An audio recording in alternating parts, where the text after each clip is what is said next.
young Trevor. Good evening to everyone. I'm so glad that you all made it here this evening with us in your busy schedules. I know y'all tired from working all day. So we truly appreciate y'all being in the house with us this evening. Right now, we like to begin with prayer. So is there anyone on the call would love to say a prayer? Pray us in this evening? Anyone? Sister Valerie?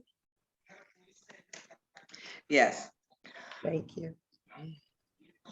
Oh, my gracious Father in heaven, we come to you as your creation. You created us for your purpose. We thank you for blessing us to live at this second, at this time, to represent you.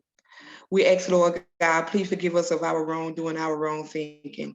We asking in Jesus' name that you bless us with your power, that we may stand, speak, and show up for justice.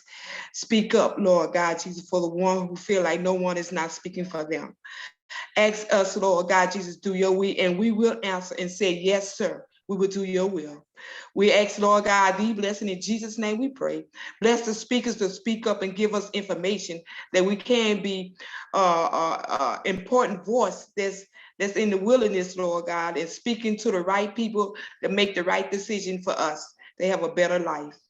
In Jesus' name we pray. Amen. Amen. Thank you, Sister Valerie. And before I begin, I just wanted to make a correction. Pastor Manning is always with us, but he did resign as co-moderator for now. So I just wanted to make that correction.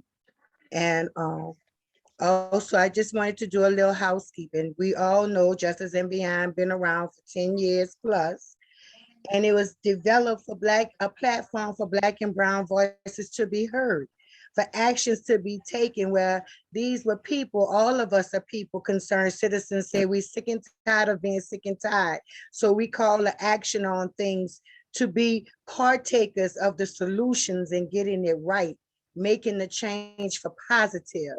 So we was left this platform by Reverend Dwight Webster, Mr. Pat Bryant, who both resigned, and also the late Reverend Barnwell, William Barnwell.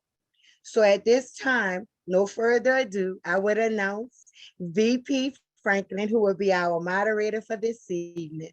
So VP, I turn it over to you. Thank you so much, Sylvia, and thank you for all of the people who have joined us this evening on what is a really, really important and informative forum that we have. And I am a pillar of Justice and Beyond. I am also a commissioner with the National African American Reparations Commission. And I'm also I'm supposed to be a retired distinguished professor of history and education from the University of California at Riverside, but I seem to be failing miserably at retirement, being involved in all of these activities and stuff. But today we are going to explore and discuss the issue of crime and gun violence prevention here in New Orleans and the newer developments in trying to address the issue and the problems of crime and gun violence in New Orleans, and how we could develop new ways of trying to stem this violence. And we have a number of people who are working on different aspects of crime and gun violence prevention as our speakers tonight. And I would like each one of them, if they're here already, to introduce themselves, just introduce themselves and let us know who they are and their background. And then we'll have, afterwards, you will have 10, 15 minutes to discuss your programs, the activities that you're engaged in that address this issue of crime and gun violence in the city of New Orleans, okay? All right, so we're very happy to have Michael Hecht, who is the CEO and president of the Greater New Orleans organization, but also the director of the newly formed Nola Coalition. And so we'll begin with him. Why don't you give us a little background, introduce yourself to the large number of people that we have here today. Yeah, well, thank you, Dr. Franklin, and thank you to Justice and Beyond. This is a wonderful way to end the first day of the week. I see a number of faces on here that I recognize, and I appreciate y'all. I guess by way of background, before I get to the way the NOLA Coalition came to fruition not too many weeks ago, back in the day, and we might have been there at the same time as an undergraduate. I designed a self-designed major in race relations, in sociology, economics, and African-American studies. And I don't know, VP, when you were at Yale, but it might have been the same time. I was a 92 grad there. And well, I was gone. I left in 85. Yeah, I noticed that the quality of the department had declined precipitously. and I basically was going to do, I did my senior thesis on de facto segregation in student housing, and then I was going to do a master's thesis comparing race and class in England versus the United States, which would have been the greatest kind of thesis ever for a number of reasons, but I didn't get funded. I became a management consultant, and so it goes from there. So fast forward to here, I was in New York City doing post 9/11 work for Mike Bloomberg. Katrina hit. My family is from New Orleans, from Donaldsonville originally. I came back down here to help with the small business recovery program for the state, and I've been at Gino Inc. then after that for 14 years. The genesis of the NOLA Coalition effort is that we were going into my executive committee about now close to 2 months ago, about 7 weeks ago, and I was saying to Richard Cortizes, who's my current board chair, who's a partner at Jones Walker and the chief diversity officer there, the first one. And I said, I don't know what to say about crime. What we have going on in the city right now is morally untenable. It's completely unacceptable what's happening on our streets and to our children. And it also threatens the entire project of the city, all the work that we've put in post-Katrina, all of the things that we've done to rebuild this community. But I just don't have any answers right now. And so it's not on the agenda. And he said, well, it has to be on the agenda. And so we sat down and started talking about it.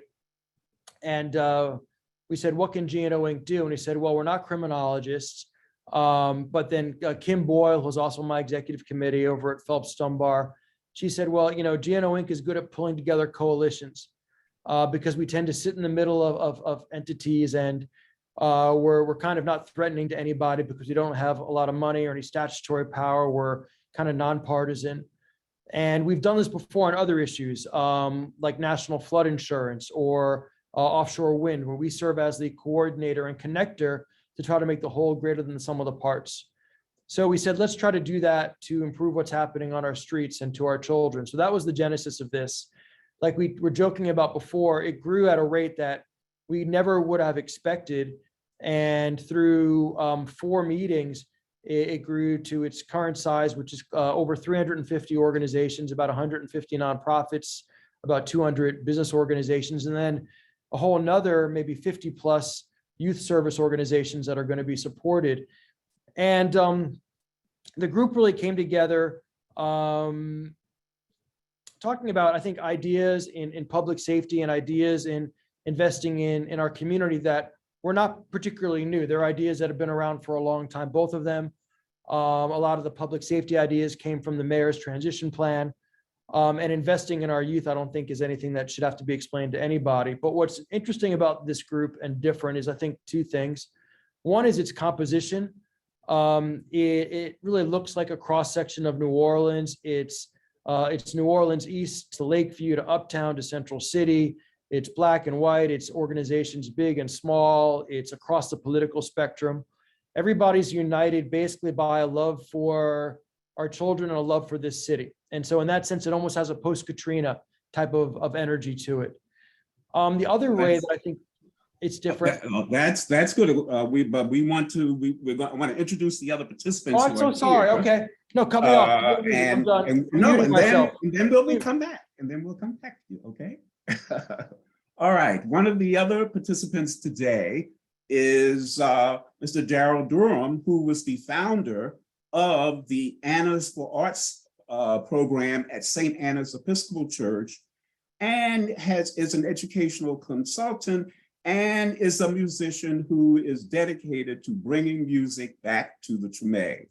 So, Darrell Durham, unmute yourself and introduce yourself and what you're about. All right, thank you very much, VP. It's good to see you again. So Darrell Durham here. I am a musician, as VP says. I'm also an educator. I spent 25 years in arts education in Boston and New York, in Baltimore, Maryland. Came to New Orleans after Katrina and became a member of St. Anna's Episcopal Church through their mission to musicians, which started right after Hurricane Katrina and Rita. And basically what I wanted to do was to try and affect change in the city. I think like most people who were not born in New Orleans, when I came here, I was captivated by the culture, really moved by the people, but challenged by what was going on in the neighborhoods where you saw, grandmothers sitting on the porch and inviting you to come in for a bowl of gumbo, and at the same time you had people killing each other, and it just didn't make sense. You also had kids walking down the streets playing instruments. I'm pretty sure I'm preaching to the converted, but that's what converted me and said that I wanted to do something about working with the youth in New Orleans. I've been blessed, as I said before, to work at to be the executive director of the Harlem School of the Arts, and I believe very strongly that arts and culture are part of the equation to solve the problem that we're dealing with. And so I look forward to interacting with many of the members of this coalition and really coming up with some solid solutions. I will be perfectly honest, I do not like sitting around talking.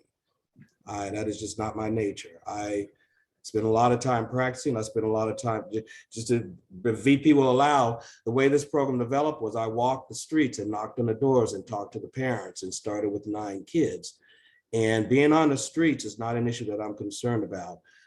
Wasting time is. And so I hope that we're about coming up with solutions. I hope we're about partnerships. I hope we're about getting together the necessary funding and putting it in the hands of those who are on the front lines, who are really doing the type of work that needs to be done to directly affect the kids in the city.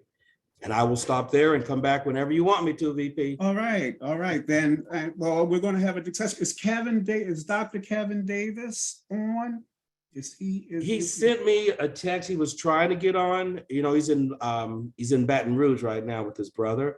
I don't know. I can text him and see if he is. Doesn't look like he's been able to get on. Let me see. Let me get back to him. Yeah, he's Dr. Kevin Davis is the director of the executive director of Anna's Place at Anna's Place in Nola. Which is the summer and afternoon after-school program that St. Anna's Episcopal Church organizes and stuff. And so I hope he's able to join us. He's coming in right now, VP. Oh, beautiful. Sorry Okay, about but what about Tamara Jackson? Tamara Jackson. I'm sorry, VP. I was just able to join.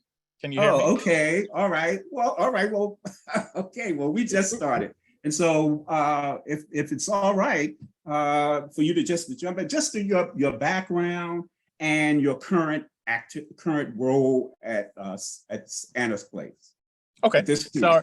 Just that background information. And I was having a few technical difficulties. I'm currently in Baton Rouge with my brother who had a stroke. So forgive me for my tardiness. Again, my name is Kevin Davis. I am the executive director at Anna's Place, Nola. I work with the wonderful and brilliant Darrell Durham, who's our founder. I came to Anna's Place in March, and I can say it has been a boots to the ground transition. My love and my passion is for New Orleans. I'm a native New Orleanian. If we have any Proud Purple Knights on the line, I am an alumni, class of '99. And so All right. it's near and dear to me. My background, as quick as I can, I have 23 years of experience in education. I started out as a special education teacher back in '02.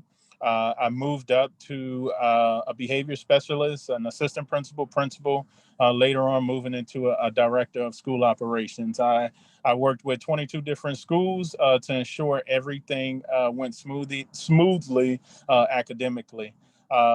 Anna's place was given to me by God. This place, I was in Houston, and so I've been wanting to get back home for a very long time.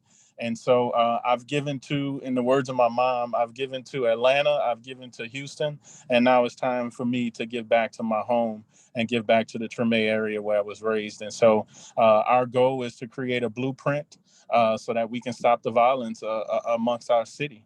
And if we can create programs to help our youth, that's the starting process, starting with the little ones and rising our way up. Thank you. Thank you so much, Kevin, for that background. Now, is Tamara Jackson from Silence is Violence, Silence is Violence. Is she on yet? Is she on yet? Yes, she's on. She's on. Tamara.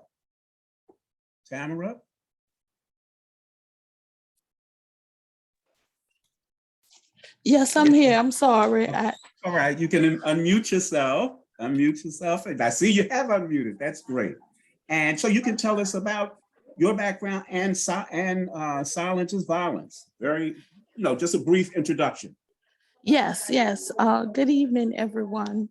I'm the executive director of Silence is Violence.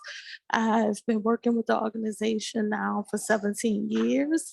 I'm a licensed clinical social worker. I also consult with the city of New Orleans with the Office of Gun Violence Prevention, as well as Orleans Parish Coroner's Office. I respond to all of the homicides that happen in the domicile of Orleans Parish, and I offer support to victims and their families.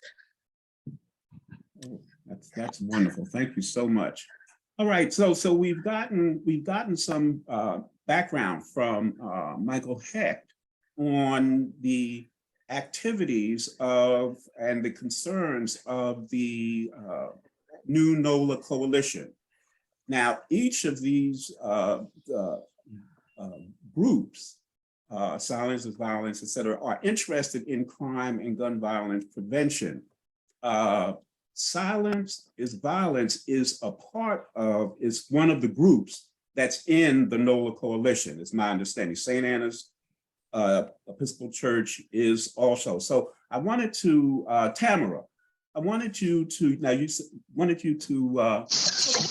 the kinds of things that you hope that the NOLA coalition would be able to address that you think are important.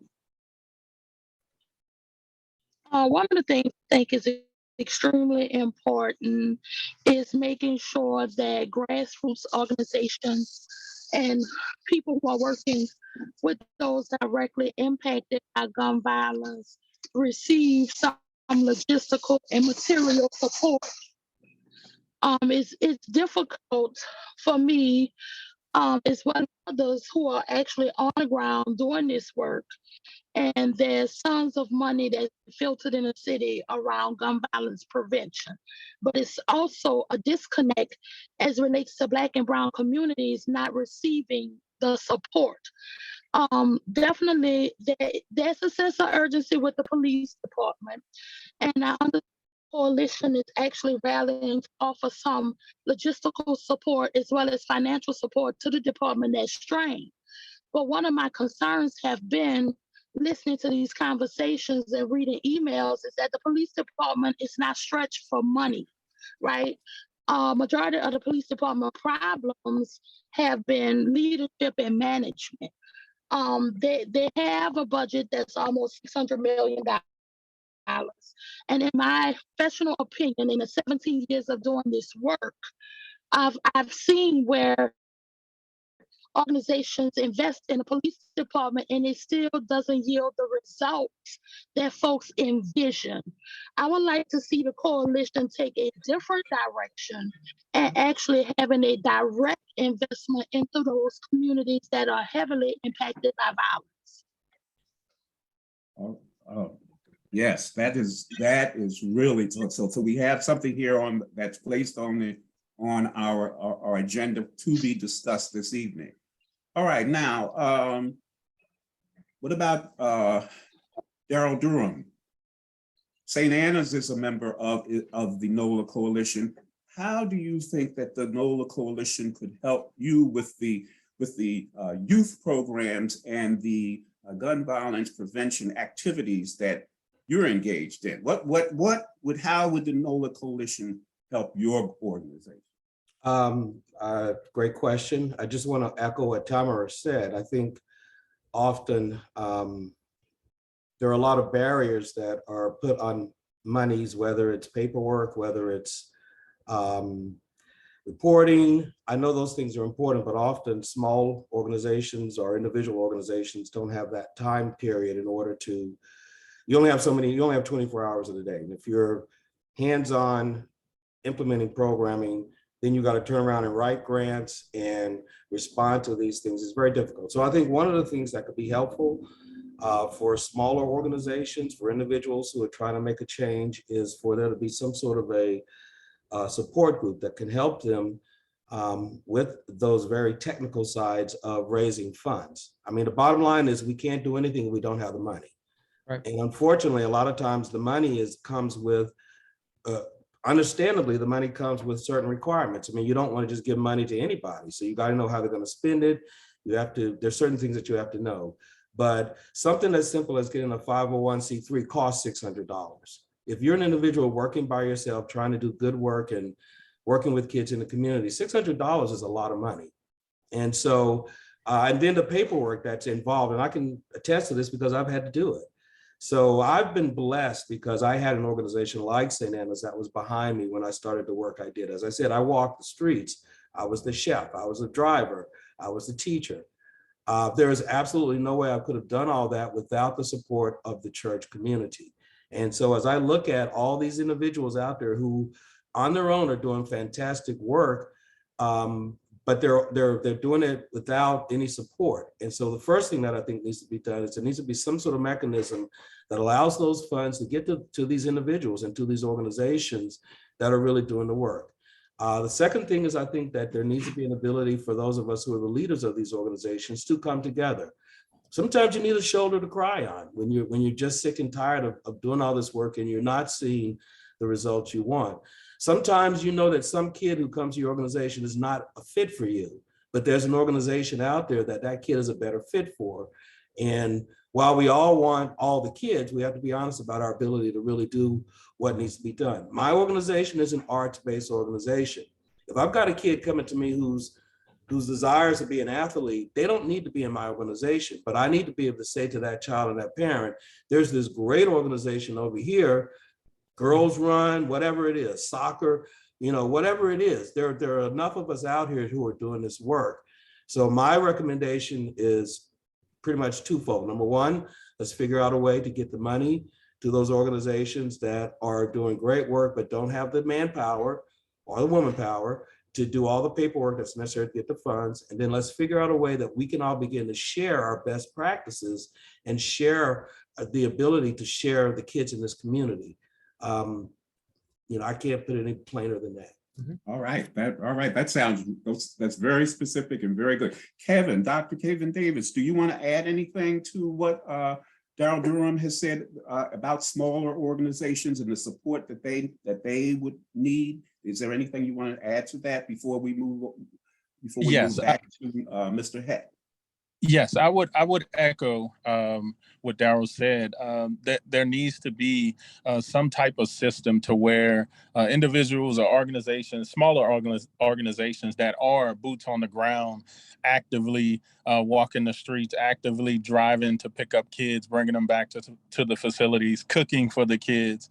By the time speaking specifically for our program, by the time our program ends, which is roughly in between 6:30 and 7 p.m. at night, it's pretty tough to go up and complete that application, that grant application, when really and truly we do it. Don't get me wrong, but it's tough some days, and you have to fight through that tiredness, or you may get a call in between filling out that application from a parent of a kid that just left and that may need some additional assistance. And so, as Darrell said, it should be some type of team developed to help those smaller organizations that don't necessarily have those large teams to develop these. The time to complete the grant applications and things of that nature. And we have to get back to the point of realizing who we're serving. We're serving youth who, when we fix the things that are broken, which is mental health, we're able to get down to the root of the problem. Once we fix that mental health, we can get to academics, and creating those different academic programs stops kids from being in the street, picking up guns, being with individuals who have guns and things of that nature. So if we can find that extra time to possibly be able to create those groups or small support organizations to assist with the smaller organizations, I think that would truly help out a whole lot. Oh, all right.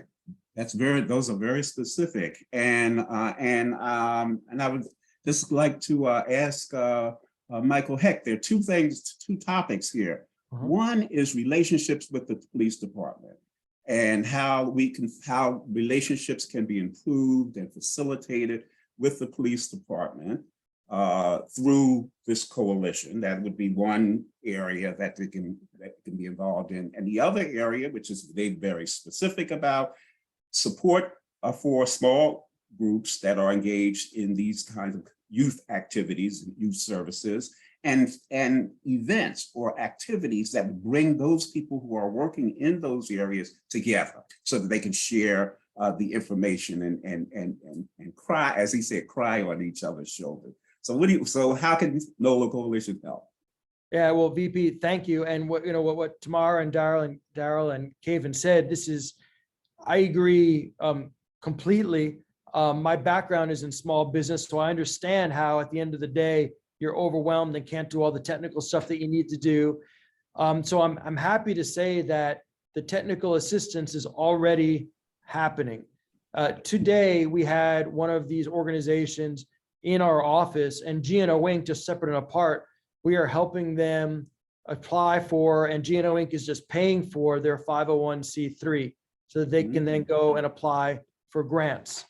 We have a second organization that we already started working for, Black Men Rising, that we're doing the same thing for. We're helping Antonio, working with Jolie Bernard to get his 501c3 so that he can get papered up and start applying for grants. The other one who was in today was Michael Willis. So I'm sure a lot of y'all know Michael.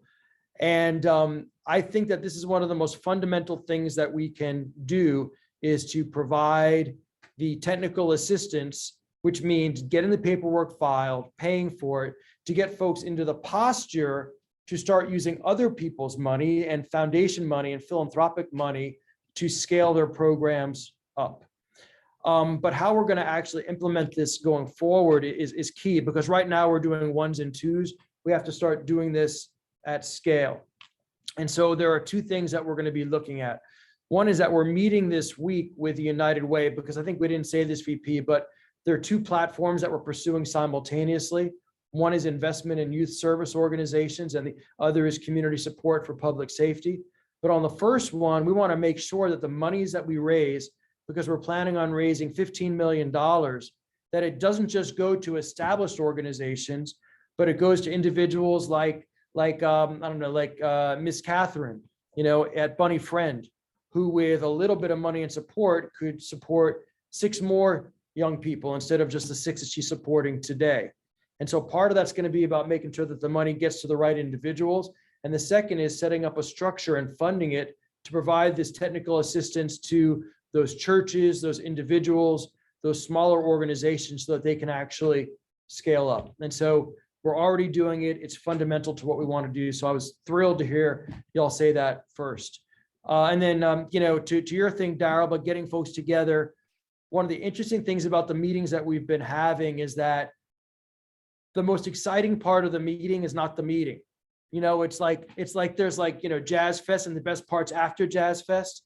The best part of our meetings is after, when people stand around for a half an hour and talk and meet and plan and have these serendipitous conversations. And so I think that one of the most powerful things about the group so far is just that people are getting to be around the table with folks that wouldn't typically be around the table with, form relationships, share practices, and in some cases, you're right, just commiserate. Just talk about what a lousy day or a lousy week it has been. And so that's one of the reasons why we hope this group can go forward. And then finally, VP, to your question about relationships with NOPD, Chief Ferguson is very, very supportive of what we're doing. He's looking for ways. He understands that community policing and that relationships are critically important. And so he's open to any and all ideas about how to improve that. Right now, frankly, he just needs to do things, we believe, to get more of his officers out into the community to form personal relationships. And that's everything, but as much as getting folks out on patrol, but also having officers who are doing things like coaching youth sports, mentoring in schools, doing things just to be more integrated into the community. Yeah, that's really, really important and sounds very promising. Justice and Beyond has been involved in various reparations programs to try to figure out how we can create a reparations task force in New Orleans to address many of the problems that African Americans are facing in New Orleans. And of course, one of the major ones is the gun violence and the relationship with the police department. And one of the suggestions that that Justice and Beyond has been making and improving and calling for is the institution of some kind of gun buyback program, a gun buyout program that would take guns off the street. Now, we have had, in New Orleans, we have had these gun buyback programs and the gun buyout, if you want to call it buyout programs in New Orleans before, and St. Anna's Episcopal Church has been involved in it. And we have a wonderful model of how positive that kind of activity could be, but it's expensive. You have to pay for the guns. If we look at the situation in Denver, Colorado, and the buyback program that the Denver Broncos have created, they began this buyback program in March of this year, and they are having 8 buyback programs at different places throughout the remainder of the year, so that people can drop off guns and participate in activities with the people who we need to bring into the kinds of youth programs and services so that's not just a one shot. It's 8 occasions, 8 locations where they are having these programs, and then so we need to look at. And then they are working with a group called Raw Tools. It's located, R-A-W, Raw Tools. It's located in Colorado Springs. And so it worked with the Denver Broncos to facilitate the creation of the gun buyback program. And then Raw Tools is where they take the guns. They had 189 guns that were turned in at the first meeting. Mm-hmm. They turned those guns into garden tools. They turned those guns into garden tools. It's called Raw Tools. and they are willing to work with, and for example, Raw Tools is beginning to work with Philadelphia to try to have a gun buyback program in Philadelphia that the Raw Tools would work with them and turn these guns into garden tools. So that's like swords into plowshares, huh? Yes, swords into plowshares, exactly. Huh. And the Denver Broncos have been behind this. Now, I noticed that Son of the Saint is part of the Nola Coalition.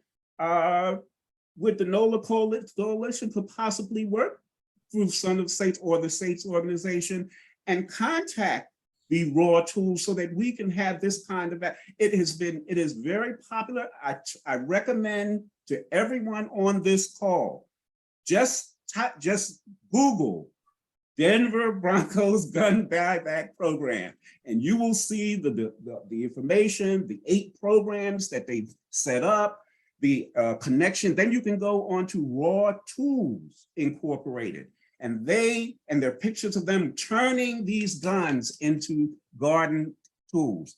Now, since we have this new organization, Nola Coalition, perhaps that would be something that would be positive and would be a community-wide activity that could be replicated here in Louisiana, and perhaps the Saints could be involved in it. What do you think about that, Michael? Yeah, well, so we've been talking to the Saints about this, and I serve on the board of UNCF with Lish, who works for the Saints, and we've been talking about how they can get involved in this. They're obviously very involved.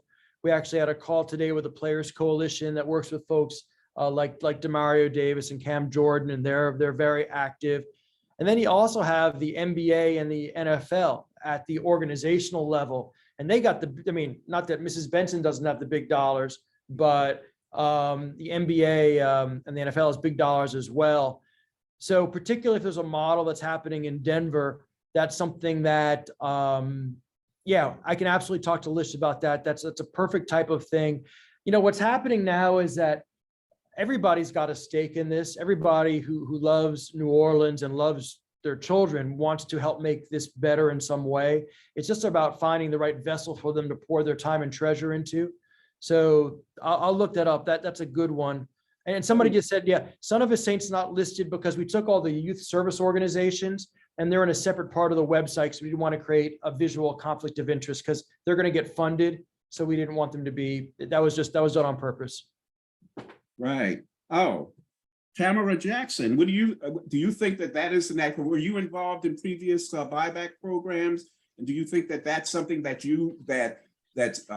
Silence is Violence could support and work with the coalition to make that entire activity a positive activity? Yes and no, and I'll tell you why. I participated in previous gun buyback initiatives, both in Orleans and Jefferson Parish. And the individuals that are actually turning in the guns are not the ones that we want. We want those folks with the guns that are actually out committing crimes, right? Getting those guns off the street. In fact, Mayor Cantrell did a gun buyback when she first got in office at New Hope Baptist Church. And I was a part of that. And most of the guns that were turned in were old weaponry that folks had in their families for generations.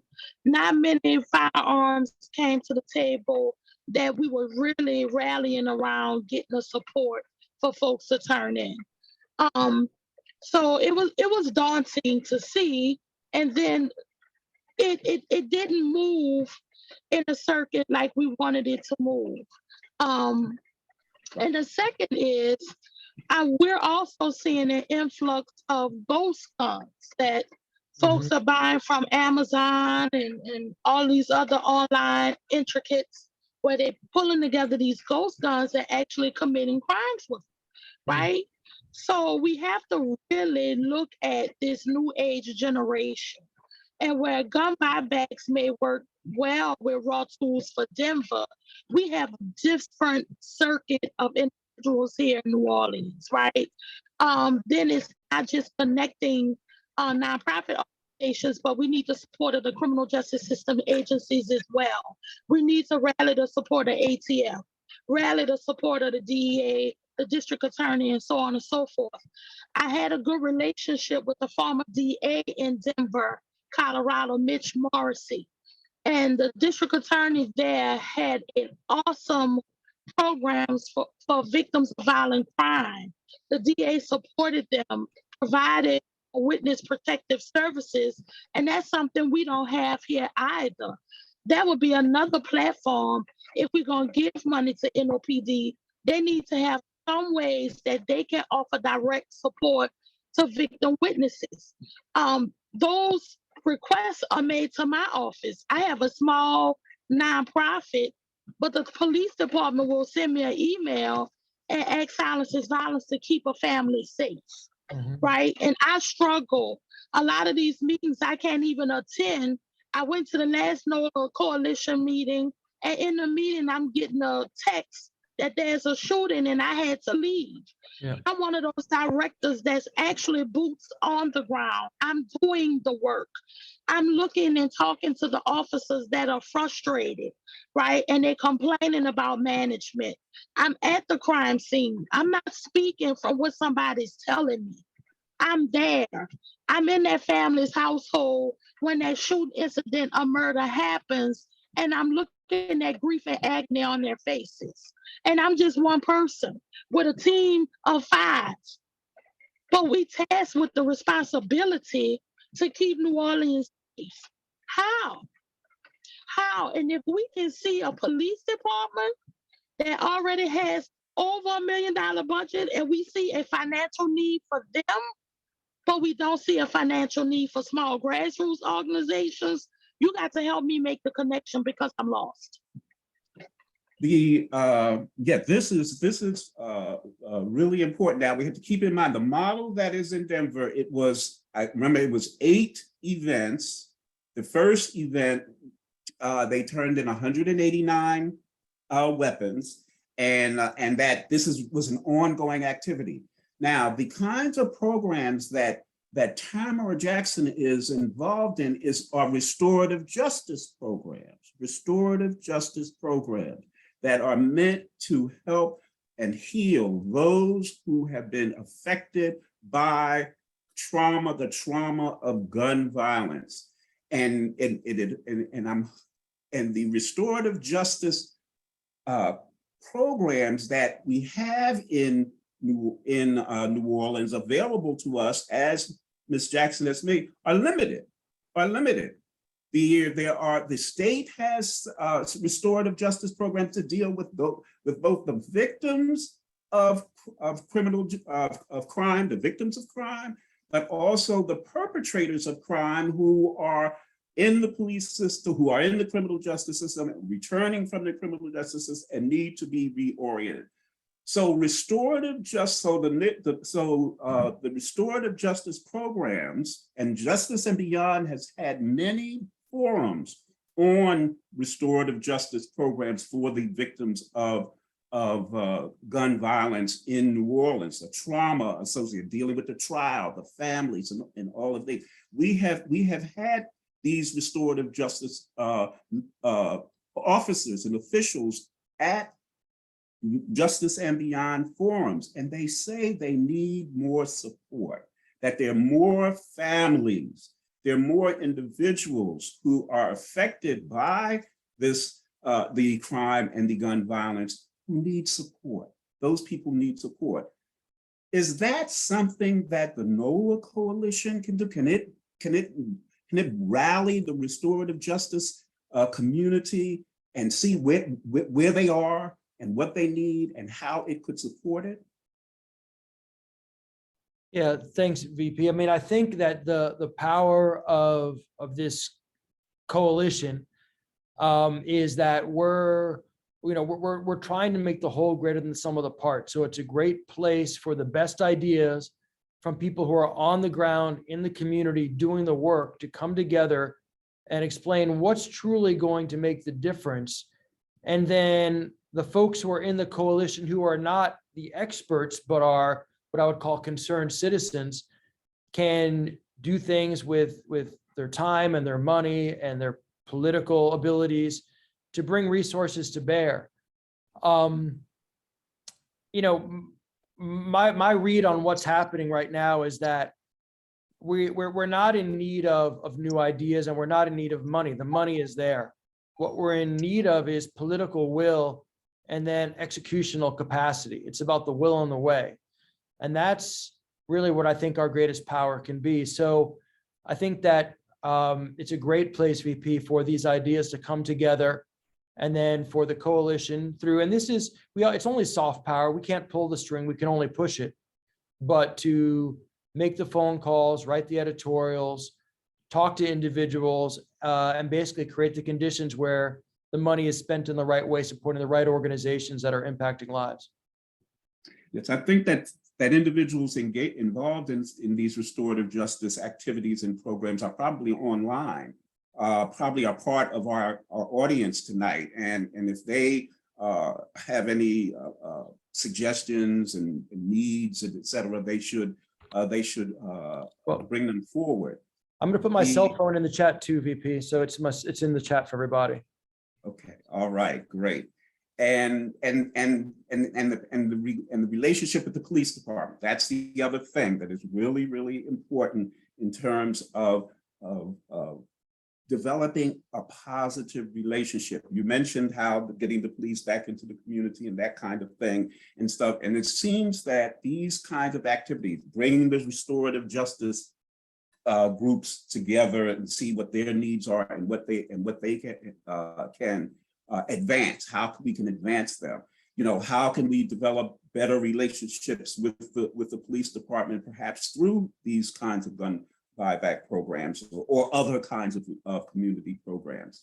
And so this seems to be we're at the beginning of a new way of approaching these things, and we should take it as a new beginning and look on the Nola Coalition as a way to shore up programs that exist and to pursue projects that look like they would work well for our community. What about the arts? In terms of, the arts are an important area for getting young people involved, and we have so many groups and stuff. I don't know how many of the youth arts groups are being supported by the coalition. Are there like the Roots of Music and the various other groups, because those are community those youth community organizations are ones that provide these young people with these alternatives. Yeah. So Gerald Scott, what do you think about the arts and expanding its role in helping the children in groups such as Roots of Music? Daryl Durham. Sorry, didn't hear you there. I think that there are a couple of realities that we unfortunately have to be faced with. Number one, guns are always going to be with us. I think that, as Tamara said, with these ghost guns, there are new ways in which individuals are going to get guns in the hands of the community. Gun buyback programs, I think, certainly have their place. But I think education and educating people on, number one, giving people another way to express themselves. I remember when I was younger, I had a program and we went around to various schools in Providence, Rhode Island. And one of the things we talked about, that as an artist, as someone who writes, you can write about gun violence. If you use a gun, then you're incarcerated. You can, the pen is more powerful than the sword. There are all sorts of slogans that we can come up with. But I think that any type of educational program, from my perspective, is what can be used to counter the challenge that we're dealing with, which is guns generate revenue for people who want to make money for themselves. And so there's a lot of factors that we're dealing with. And I think that the very fact that you can make a gun these days, with a printer, 3D printer, whatever they're using to make guns, these ghost guns, is so frightening. So the problem, I think the solution to the problem is just simply education, giving kids an alternative to what they're seeing. If you know Dr. Jeffrey Howard, one of the things that he talked about when he started the schools up in New York City was he said he wanted to change the dynamic in the community. In other words, when he dealt with children, it was always, if there were 10 kids on the corner, there was only one child in that community that wanted to improve their education. So that was 1 against 9. What he was able to do when he started his schools was he put individuals on the streets, and they changed the dynamic of large areas of the community at one time. They went block by block to the point where they had 10 blocks, 20 blocks, 30 blocks. And all of a sudden there were 9 of those 10 kids at the corner were trying to get an education. So they changed the dynamics. And I think that's what we have to do. We have to get our kids and empower our kids to be able to say to that friend who's got a gun, I don't want the gun. I have another option. We have to empower our kids to be able to say to that drug dealer, I don't want your drugs. There's another option. And the option that we have to instill in our kids is education. Until we improve our schools, and I'm at the point, quite frankly, where because of school boards and what they're allowing you and not allowing you to teach kids, I don't think the schools can do it anymore. I think the after school, community school movement is what can do it, because in that format, you have the ability to really educate kids on history. You have the ability to really show kids that there's another way. What we have to do is show kids that there's a different life trajectory than what they're seeing right now. Those kids who are using guns because they have no other options. They have no other thing to hope for. They have nothing else to believe in. And until we as educators, we as educated people in the community, show them another way, they're only going to turn to what they know. So again, for me, it goes back to more funds put on the front lines in the area of education, so that when the kids are confronted with, you got a gun or you got your opportunity to better your education, they are equipped with the tools to say to that person who's probably a family member or a personal friend, I don't want to go this route. And I think that at our program, we've been able to instill in our kids a sense of pride, a sense of desire, and the ability to do that. And I think that with the right funds, everybody on the front line will be able to do that. I want to offer, and I'm going to put this out there because I'm about putting my money where my mouth is. I would like to offer St. Anna's as a space where on any given Saturday, you or me or whoever else wants to get together and spend a couple hours over coffee, strategizing and talking about how we can deal with this. You got a spot and you got somebody that's going to listen to you. The coffee's bad. I'm going to tell you that right now. But, we are the ones who are the educated ones, not the 14, 15, 16-year-old kids. They're looking for somebody to tell them what to do, though. That's why they're turning to the drug dealers. That's why they're turning to the gangbangers. They don't have a structure that's giving them the type of structure that will lead a positive life. And we've got to say to them, there's another way you can live your life. And I'm going to show you how to do it. And if you do these simple things, you're going to see that your life is going to get better.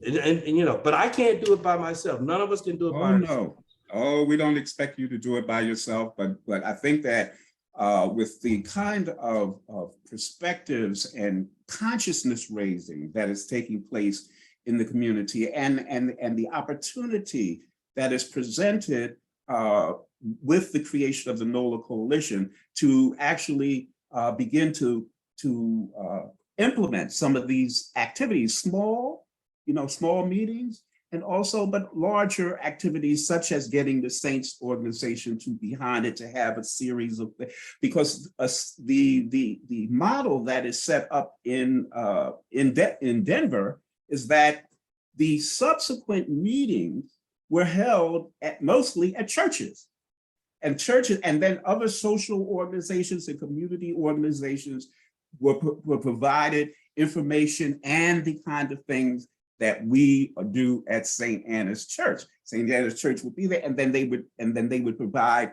all this information about, so that it was a way of community organizing as well. And then there's the other issue of the problems with policing and the issue of civilian participation in policing, given the deficiencies and the small numbers of policemen, officers available to assist people who are in need of assistance. And so that we should be able to talk about whether or not there are models of community programs that work with the police to carry out some of the services that the police are expected to do, but that really could be carried out by civilians. So that's enough, and that then creates another liaison, another connection, positive connection with the police department and the community. VP. I'm sure we have a lot of questions and a lot of questions from the audience here. And I am going to turn it over to the co-host, the co-chair rather, the host and co-chair of Justice and Beyond, Sylvia McKenzie, who is going to now take it over and deal with the question and answer section of this forum. Go ahead, Sylvia. Thank you, VP. Thank you so much. Ms. Brooke has something to say before I begin with questions. Ms. Brooke, what was it you wanted? We can't hear you. Oh, sorry. I was just trying to alert VP that we had a million questions before we started Yes. on another topic that would take 2 or 3 more forums, you know? Yes. Thank you so much, Ms. Brooke. Thank you, VP. Before we move to Ms. Betty and Ms. Simone, I was writing the names down the call before y'all. Is Ms. Belinda Parker Brown still on the call? Yes, I'm here, Sylvia. Floor is yours, baby. Okay, you know, I'm sitting here listening to this meeting, and Sylvia encouraged me not to leave so that I can have my voice heard. You know, I'm looking at you know, the director of the Nola Coalition. And in this meeting, I have not gotten one single thing out of the conversation that can encourage me that some type of prevention is taking place because of the fact that we're in a crisis and we already know the problems. But what are the solutions? And when we come to meetings like this on a Monday evening, you know, before dinner or after dinner or all day, long day work, and we got to sit here and listen to this type of conversation, everybody talking about, you know, what about this, what about that, doing this, doing that. What are we doing? You know, it really upsets me. It makes my blood boil because of the fact that people can come in with these titles and letters in front of their names and getting paid, okay, getting paid. And we're in a crisis. Tell us, what are the solutions? What are you doing about the crime and the guns that are killing people in our streets? My friend, Mr. Herman Magic, just got killed a few days ago, shot with a gun in his house. What are we doing? Stop talking about the problems. Give me some solutions now. Oh, this is, stop getting grant money, Sister Belinda, and getting money for programs, and we don't never see it. It don't never accomplish what we need done. Sister Belinda, let me share this with you. I know it's painful. I've been there. It happened to my brother, but listen, Mr. Darrell just gave us a solution that we can meet at St. Anna's on Saturday. And that's the things we always been known to do at Justice and Beyond.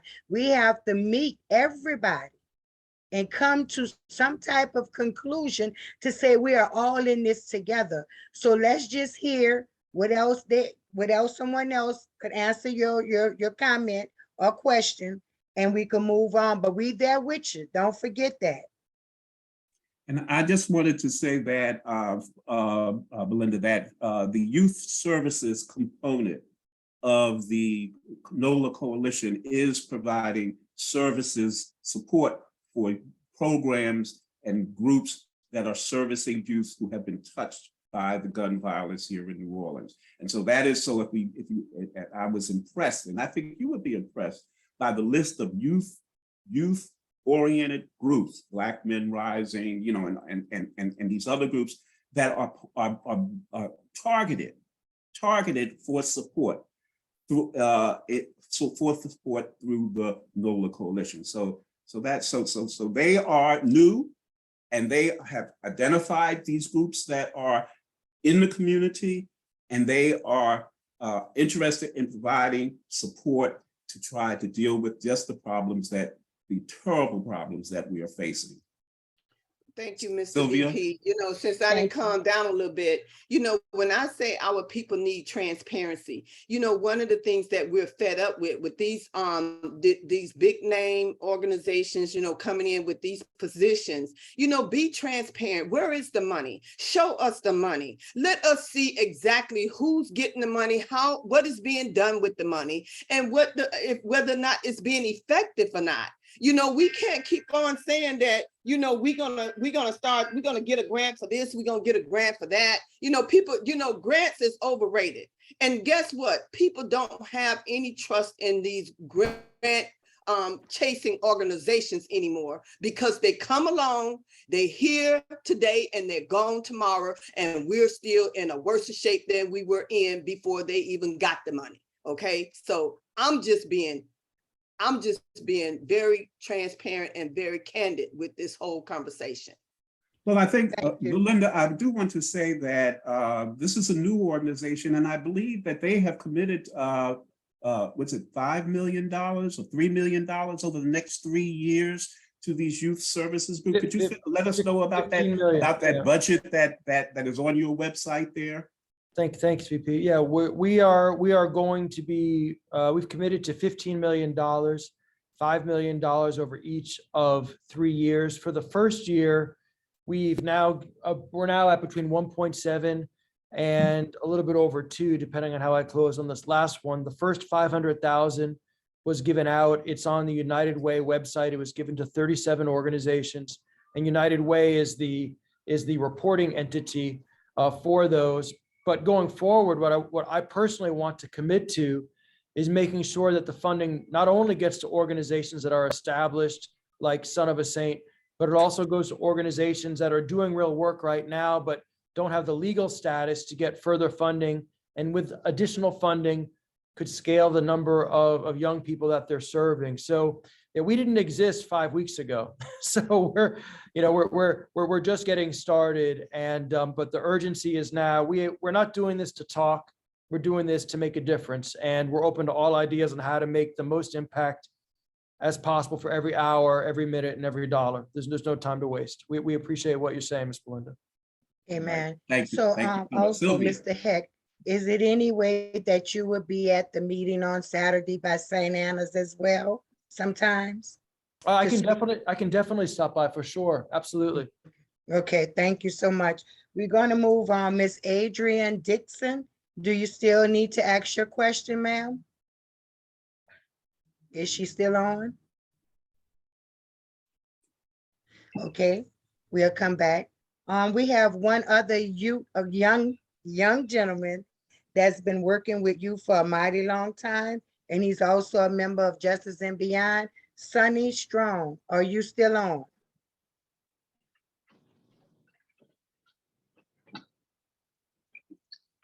He doesn't seem to be. Okay, well, we're about to move on to the hands that are raised. Miss Betty DeMarco is first, then Simone Levine is next. Thanks, Sylvia. You're And welcome. thanks to all of you, Daryl, Michael, Gavin. All of your comments are helpful to hear. I've got one comment and then I have a question. Michael Paul Noel, who used to be an assistant superintendent, who's no longer in the city, was on a talk show a couple of years ago and talked about the fact that the problem with the NOPD wasn't money, wasn't officers, it was supervision. It was how the supervisors handled everything. So it's a concern to me that we have, and maybe there is, since he's not here any long, that may be sour grapes. I don't know about that, but it does concern me that we are putting a lot of our money and efforts into the NOPD. that's my comment. But the second thing is I asked if Daryl was talking about the Harlem Children's Zone, which I went to visit right after Katrina, as a matter of fact, because I liked what they were doing. If we don't, how are we going to raise the money that we need in this city to be able to fund the programs? And they're numerous: affordable housing, better pay for people, early childhood, work with children. How are we going to convince this city that we have to come up with permanent funding for that, when right now we're only spending 3% of the city budget on youth and families? So if we don't do that, we're going to be back here, and I've told you this before, we're going to be back here in 10 more years.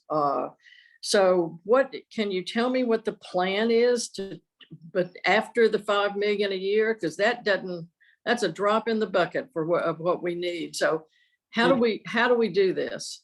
Yeah, Thank you. Well, Betty, I just agree. Thank you for the comment. I agree with you completely. If we don't drive systems change and generational change, then we're just going to end up back where we are today. There's no question about that. What I can say is that in my experience, that over time, you can get people to change priorities and change behaviors. I'll give you one example. We were finally able this year to get the state legislature to vote for providing matching funds to parishes for early childhood education, to create more free seats for early childhood education. It took us years to get there, but we formed a coalition. It was bipartisan and we got it done. And so I think the answer is that the change takes too long, but it can happen. And I think the more that people begin to realize that if we don't invest, particularly in early childhood and in maternal health, that we're going to pay for it later. But it takes a long time to change the attitudes and behaviors. And it takes a group effort, which is what this is about. Okay. Simone. Hi, Simone Levine. I work in the DA's office right now. I don't represent the DA's office. I'm a former pillar of Justice and Beyond. I just wanted to say, I'm very excited that Michael Hecht and Tamara Jackson and Daryl and Troy Boucher are part of these conversations, as they're major players in our community. I wanted to also commend Daryl for the amazing program that they have at St. Anna's. My kids actually have gone to his program before. It's a great program. I wanted to just talk about the importance of including victims in the education process and also in the involvement in the process in general. One of the things that I do at the DA's office, I'm a major case prosecutor, is that I work with a huge amount of victims, and the amount of victims that are normally sidelined by the process, that are not hurt by the process, that don't get the really the resources that they need. It's just a huge part of the process. We also oftentimes see that intimidation of witnesses and victims are not taken seriously in the courts, which is disappointing. And,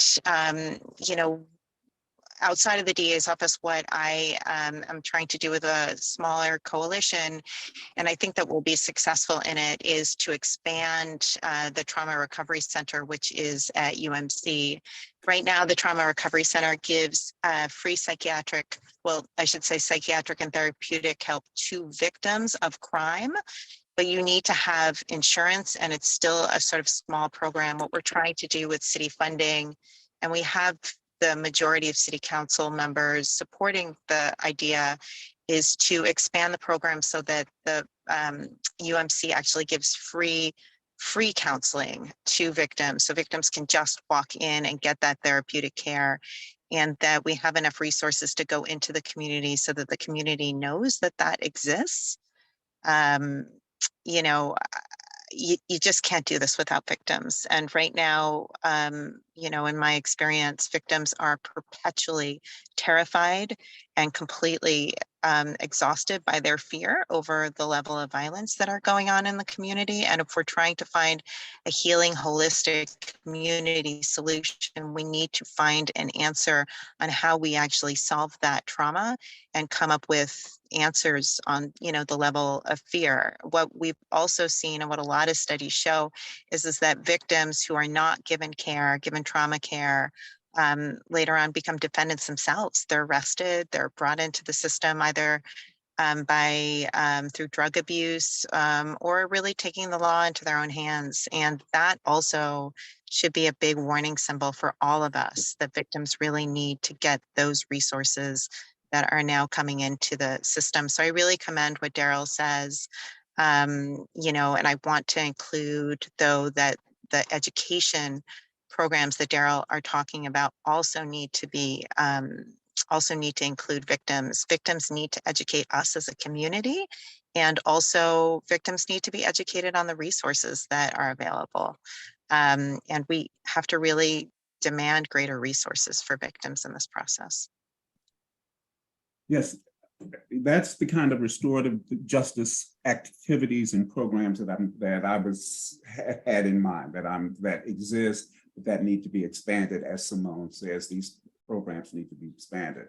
And so if we're going to have these conversations and stuff, we would want those who are prepared to implement or expand programs aimed at the victims, aimed at dealing with the trauma of gun violence or any kind of violence, that resources would be available. And so that's why we would want the organizations associated with the Nola Coalition to be aware of these groups that are there, that are doing things and are dealing with the trauma that the victims. So that's a topic, that's an area that perhaps the Nola Coalition can enter into as well. And there's a liaison there with Simone Levi.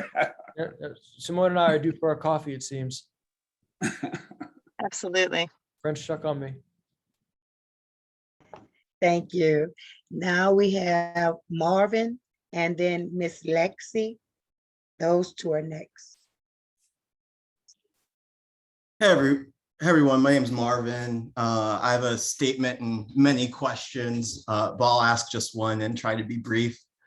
To be blunt, although I think a lot of the organizations in NOLA Coalition are doing really good work, I think that NOLA Coalition as a body is a manipulative effort from rich elites that are co-opting real community efforts. We keep talking about supporting grassroots, but in its short existence, NOLA Coalition has already subverted real grassroots community efforts. I'm an organizer with Eye on Surveillance, a community organization that's been the victim of NOLA Coalition's behind the scenes lobbying. The New Orleans City Council recently voted to allow the use of racist surveillance technology directly as a result of NOLA Coalition. And that brings me to my question. At the last City Council meeting, NOPD, in fact, Chief Ferguson himself said that, acknowledged that surveillance technology does not prevent crime. So that said, Mr. Hecht, I'm wondering, do you think it's dishonest to continue to market your support of funding for NOPD technology as a violent crime reduction strategy? Thank you.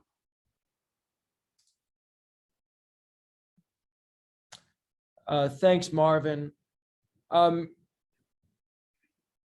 think the way that this was approached is that technology in general, in a constitutional form, as approved by the Biden Department of Justice, is a tool that many in the city, including a majority of the city council members, and believe me, this is something that was vehemently felt by people like Councilmember Thomas and Green and King, that it was one tool which still requires to be responsive to a crime. It cannot be used alone. It has to be vetted by NOPD, that it's responsible. And I respect your difference of opinion, absolutely.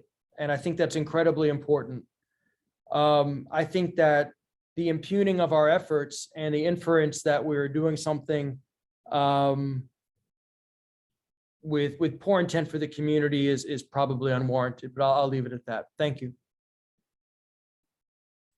I don't think you answered my question, but thank you.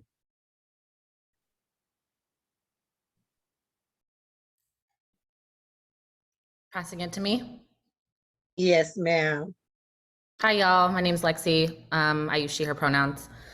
I work with many community groups, but I'm just here today representing myself. I'm concerned with quite a few things that I've heard on this call, but I want to mainly, I have one main concern I want to voice and then a couple of questions. I hear so much about investing, and I'm reading, read the website, read the two-pronged approach with the multi, pieces here. And what I'm most worried about is the investment of such a large amount of money into a police department that has proven time and time again to not be able to stop any sort of crime from happening. I have a hard time understanding the idea of investing money in an entity that responds to crime after it happens, instead of investing money into preventative measures, into community groups, into organizations that are actually on the ground doing the work with community to prevent crime from happening. You don't call the police before somebody robs you and says, I think X, Y, and Z is about to rob you. You call the police after you've been robbed. And if you do call the police before they rob you, they're gonna tell you to call back when something happens. And as a survivor of a crime myself, I've had that happen. So investing this much money into an entity that we know has proven time in and time again to not work and to not prevent crime from happening seems not very smart to me.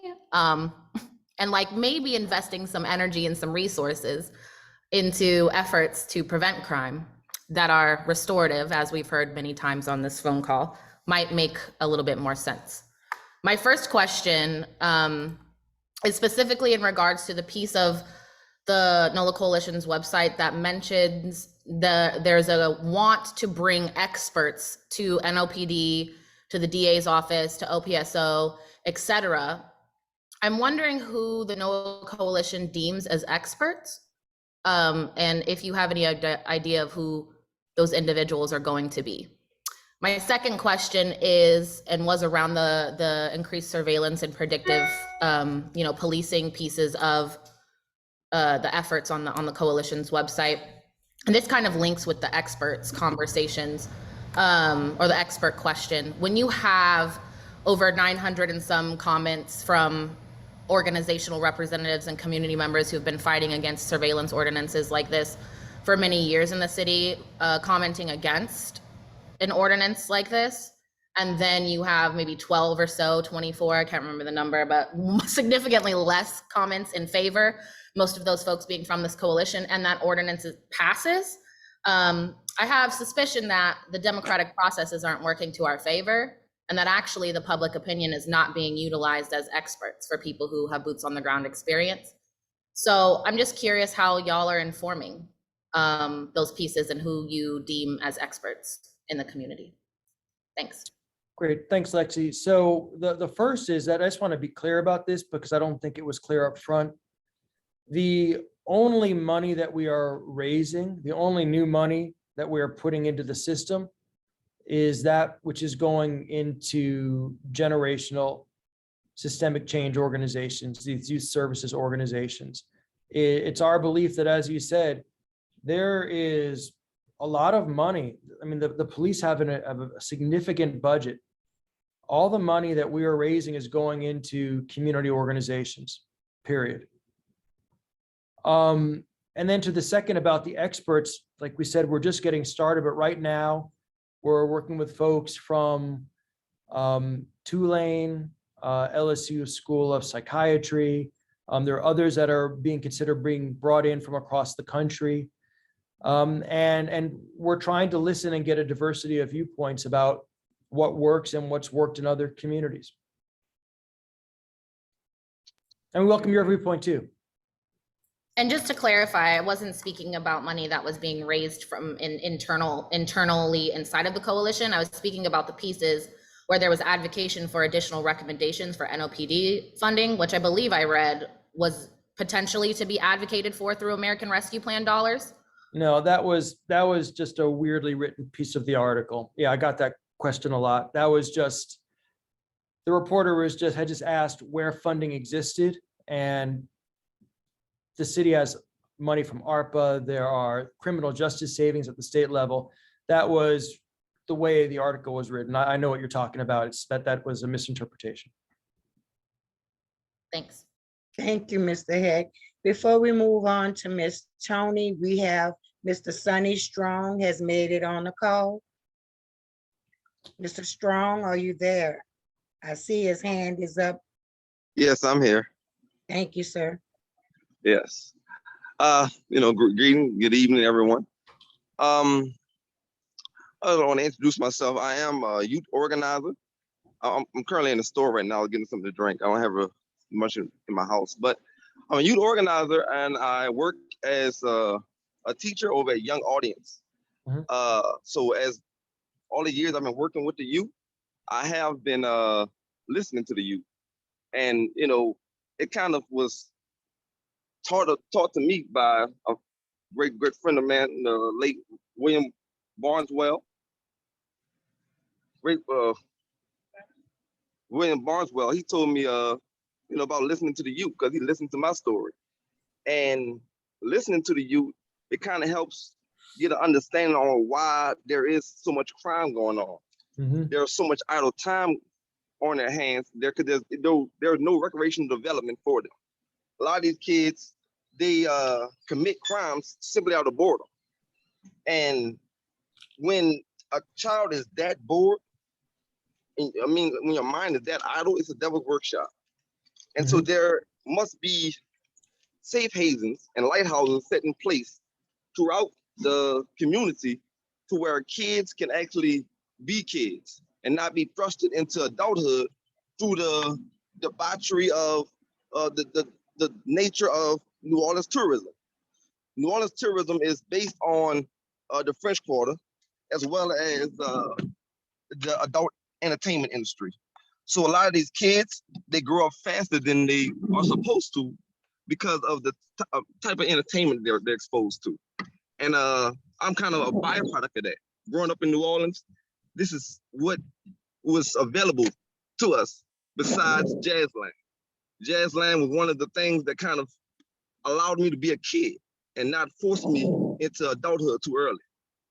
But since Katrina, there haven't been any type of place to where kids can actually, be a kid. And what I mean by being a kid, I'm not talking about, the children's museum age kids, but the teenage kids that's, 13 to 20, under the age of drinking, but still old enough to where, okay, I want to do something. And what happens is that a lot of times organizations and city government organizations will put together work programs. And a lot of these kids don't want to do work programs because they live in disparity. So without a recreational outlet, without a means of like tutoring or training, just straight recreation that allows them to be whatever they want them to be and give them the tools to be artists, be athletes, to be scientists, to be engineers if they wanted to, is actually what's needed in order to prevent these crimes from happening. Hey, sorry, can I tell you a story? Not to interrupt, but this is going to make, I hope you got a drink. This is going to make your blood boil, but it's a true story. When we found out about a month ago that Nord wasn't going to be able to open most of the pools because they couldn't find lifeguards. Yes. I called Larry Barabino and I said, Larry, look, how much money do you need for us to be able to pay the lifeguards $20 or $21 an hour? And he was like, oh, it'd be XY dollars. I said, done. I hung up the phone, started talking to people. I said, look, I think we can make it so attractive to be a lifeguard that every 15-year-old in the city is going to want to be a lifeguard. He called me back 2 days later. He said, Michael, I got to ask you to stop. I said, why? He said, I talked to civil service. They won't let us do it. End of story. What's that's crazy. See, all right, my brother, he started a nonprofit organization called Supreme Youth Group. And what he does, he works with NORD at different NORD parks. Right now, we're at Hardin Park. We was at St. Roch Park, then Joe Brown, and now we're at Hardin. But we do academic and athletic training. And through these trainings, you know, this is outside of the school hours. These kids, you know, they go into random situations. And as the coaches on staff, we're kind of like seeing what these kids are actually wanting to do and wanting to be, but because of their environment, they're kind of peer pressured into, you know, the situations.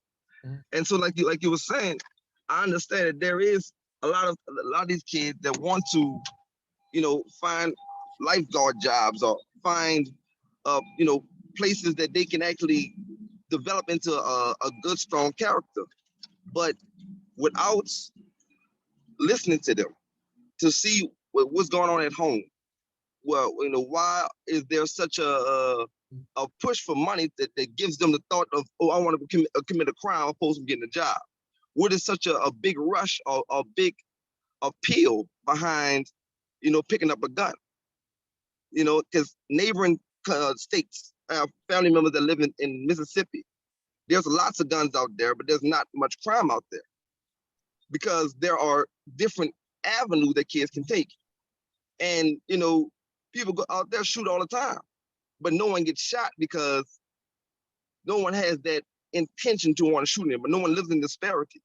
No one is you know, trying to put each other down because they feel like someone else is taking from their resources. So in order to really prevent the crime from happening, we must provide more resources and make the resources seem more abundant and more abundantly clear that you can obtain these resources. Agree. Thank you, Sonny. And Sonny, I just want to say that Antonio Brown, when who works with has a youth program, and he echoed your point, and the point about the boredom of the children and the need for money, the need to have some money in their pockets. So we hope that when we think about the models, the types of programs that we would like to put in place, we want to deal with the issue of providing them with skills and training and that kind of thing and that will take up time and relieve the boredom, but also at the same time recognize that we need to provide them some support as well. So if the NOLA Coalition can bring people together to say, what are the models out there that deal with this issue? Provide the training, athletics, music, art, etc., but at the same time provide some funding for those who are in these various kinds of training programs. And so there are models out there, and there's a need to investigate how we can pursue that here in New Orleans. okay, thank you, Mr. VP. Ms. Lane, did you get the answer to your question? The other one, not the main one. But anyway, we will move on. Ms. Tony, I'm sorry. Ms. Tony Jones, Ms. Christina, then Ms. Lane Tripp. Hi, yeah, I'm Tony. I use she, her pronouns. I am a forklift operator, member of the Teamsters Local 270. I do a lot of my volunteer time locally with community organizations. Right now I'm organizing with New Orleans Community Oversight of Police, not as like any type of paid position, but just in my free time capacity.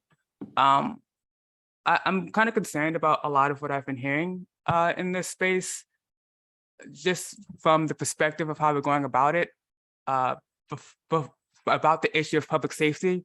Earlier, I think a great point was raised that the issue that we've been having with public safety, a lot of it's been that our avenue for dealing with public safety is the NOPD, and our issues with the NOPD aren't issues of money, aren't issues of like resources, aren't issues of having, you know, this or that technology to use, but are fundamentally like issues of the the management of the department, and the department existing precisely to do, as Lexi said, which is to react to crime, which does nothing to really, you know, solve the issues that we're kind of concerned about when we're talking about public safety. You know, like when we're talking about crime, I really feel that we haven't been addressing the fact that, you know, that's a really a political issue, and not all the crimes that we need to be addressing are being talked about. There's reason we're seeing a lot of violence in our streets have to do with the social crimes of the vast disparity of employment opportunities, of income between Black people and white people, a lot of these transplants and others amongst social classes, this disparity with access to housing. More and more folks I know have been in precarious housing situations, where even if we you know, have our jobs, 1, 2, 3 jobs, it's you know, what we've been facing as far as like criminal behavior from landlords does not get addressed. What we face in regards to the criminal behavior against us because of gender or sex, like crimes against women and trans people, these crimes aren't addressed because politically NOPD does not care about addressing these crimes, or care about solving these rapes, dealing with the rape kits, that healthcare is criminalized. You know, where we're really coming from with this is that, you know, I think the whole strategy about going about these issues have to come from a place where it's being directed from, you know, the community level, and not from the level of the NOPD, which is, you know, entirely unequipped to deal with these issues that are directly connected to the issue of violence. Because we can act as if the folks doing violence in our communities are separate from the youth, but that's not true at all. I don't see how that's true at all when, you know, when you lock up someone's friend or someone's father and consider that to be resolving, you know, the issue of crime, and then and think that that doesn't have anything to do with the youth we're trying to bring up, it's just leading us into a cycle that doesn't make any sense. Sorry if I sound a bit uncoordinated. I am in the middle of having COVID right now, but the point I'm really trying to get to is that you know, this question of trying to solve the issue of policing by moving it from this public sector that's being mismanaged by the NOPD into being managed from the NGO sector by like nonprofits and business associations and these tourism boards like the Convention Center Board that actually contribute to the issue with the vast amount of wealth that they steal from us working people, with all the money that especially the Convention Center has stolen from the hospitality workers in the city, and then to move the funds back into the funds we've already paid. So we're talking as if we're being granted funds, but these are, you know, a lot of these funds either come from the money that was produced through our work, or through the taxes we've already paid. And so because of that, I think we need a more social, I think we need a more government-based social solution to this that isn't putting the policy decisions around how we're going to boost money towards things coming from, you know, like I said, the NGO sector and the private sector. It's extremely unfair. It's untransparent.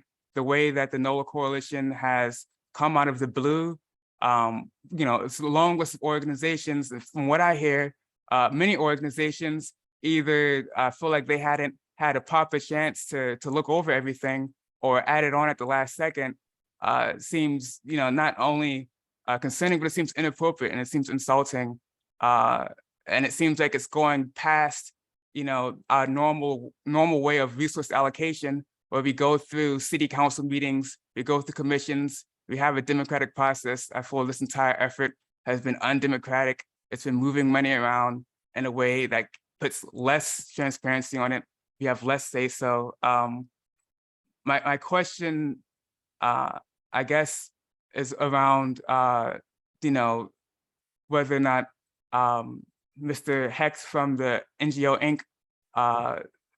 Has acknowledged that some of what we've been seeing around on social media with different groups pointing out that not everyone that has been listed on as being part of the coalition actually being real full participating members of this coalition.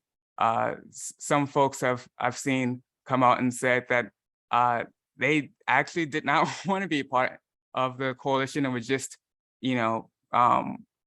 getting started and learning about this, but were at it anyways. Because honestly, that's the question I want to ask, because I'm not really interested in kind of helping the NOLA coalition refine its program, because I don't agree with it entirely. I think it comes from the entirely wrong place. I think it's undemocratic.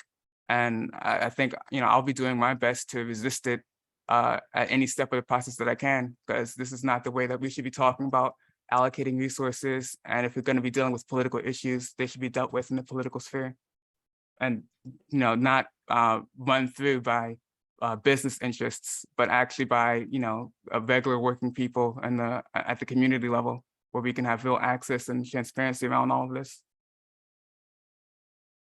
Thank you, Tony. Mr. Heck, do you want to give a quick answer, because we're running out of time? Yeah, I'll give This a very is the quick answer. time Okay. Thank you. I'm so sorry.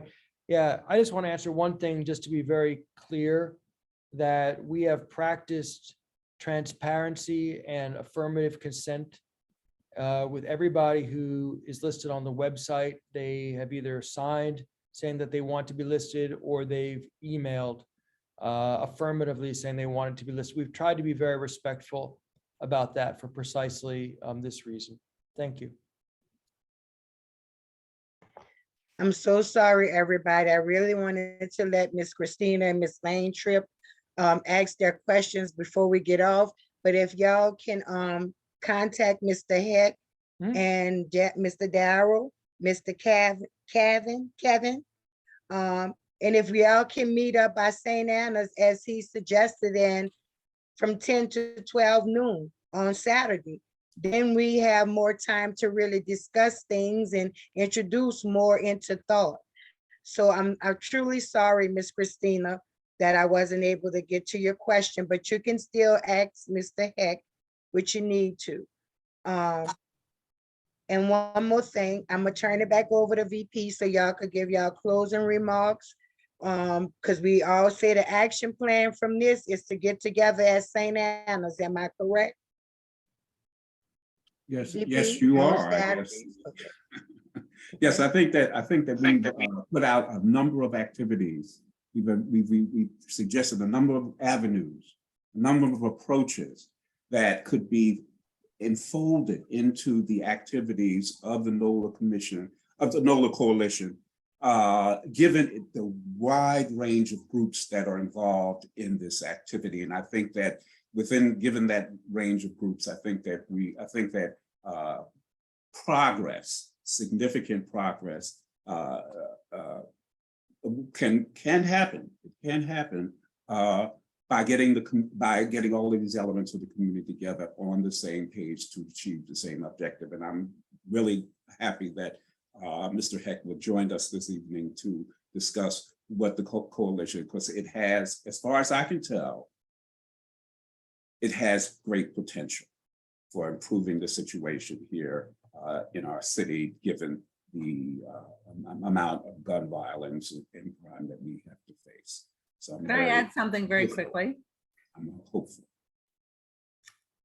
VP, could I add something very quickly?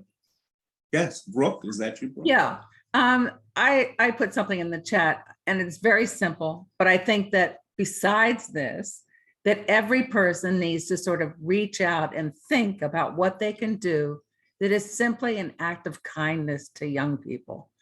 Because my understanding of people in this city is that the kids are really just not respected at all. And that concerns me because I think you get what you reap, you know? And so what I've done is something very simple and very silly, but I am providing benches on all four corners on the corner I live on that I'm buying at thrift stores and estate sales and letting the kids sit on those steps so that they don't have to sit on the curb and get their uniforms all dirty. So they can wait for the bus like real human beings, you know? So anyway, it's just something very little, but I think if everybody thinks, just stretch your brain a little bit and think about something that you can do as well as a big coalition like this. That's it. That's +1. Yes. Thank you, Ms. Very good. Brooke. That was Thank you, excellent. Brooke. So you want to do the closings now before we move to prayer, VP? Yeah, well. Any closing remarks from Any anybody? closing remarks? Derek Cavan, we haven't heard from you. Any closing remarks about facilitating these coming together, Cavan Davis? I would just like to close it and say, I think we first have to realize that we're all in this together. We all have to work and get to that common ground, because at the end of the day, we want to do this for our kids. We have to start with our kids. We have to start with that generation and build up from there. And the most important thing is we have to all do this together. I want to echo Kevin, BP, and everyone else. And I also want to say that I'm very excited about the possibilities. 10 o'clock to 12 noon on Saturday. If you're available, please come join us. 1313 Esplanade. You can email me. My email is in the chat. And I want to close with this. Everyone has to play a part. If it's a wealthy person who the only thing they can do is donate their money because they don't know how else to give back and make change, that's great.